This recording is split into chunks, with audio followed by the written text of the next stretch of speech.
便若拄到万圣节、耶诞节即挂节日啊，被捕的警察就会变装打扮去掠嫌犯。这道呢，警察是伫咧一场耶诞派对掠到3个毒品嫌犯。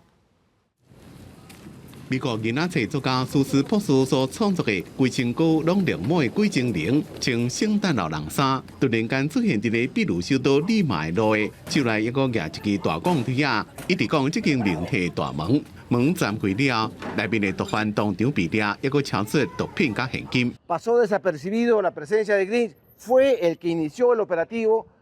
rompiendo la puerta de acceso y bajo la figura de flagrancia logramos capturar a estas 3 vendedoras de drogas que hoy día serán puestos a disposición de la autoridad judicial competente. 规定前这个角色伫咧囡仔节内面是一个专门偷摕别人圣诞礼物的正义的角色。这边警方用这个身份做暗号，这项秘密行动，因为装扮成做鬼精灵的警察是来自国家警察特色中队，是特别行动部门。进前因夜班装扮成做超级英雄，也个恐怖电影内面的角色。因这种身份去掠人时阵，嫌犯定定就是讲因是真个变笑的，所以较无防范的心。等到发现因是警察的时阵，已经袂赴啊，当场被抓。